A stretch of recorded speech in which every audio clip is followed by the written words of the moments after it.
beef liver. So, ito ang aking mga sangkap. Yung beef liver, onion, 1 whole garlic. Ito ay mixture of salt and beef broth cube, some vegetable oil, at balsamico. So, dito, nagpapainit na ako ng kawali na meron ng oil.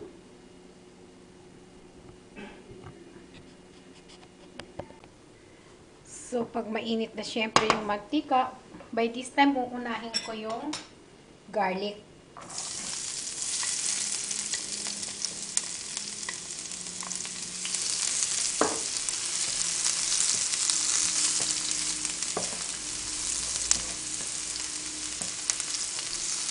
Hanggang sa medyo mag-golden brown. Then yung liver.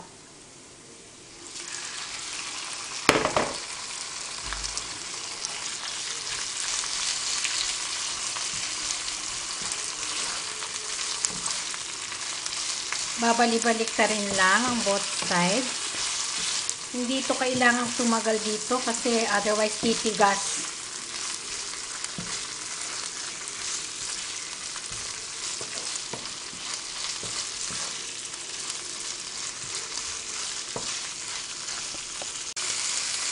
So, ngayon yung onion.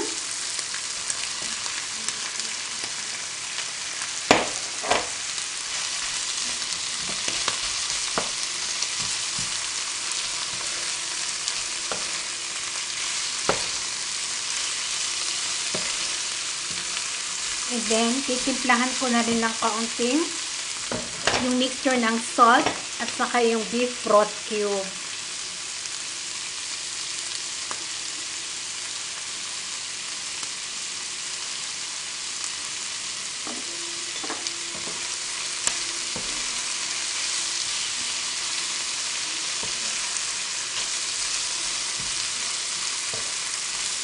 Pagkatapos, i-add yung balsamico.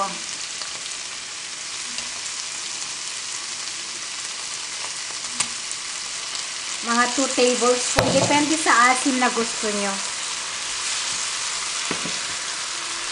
So, mga 2 baliktad pa at maghahain na. Luto na ito.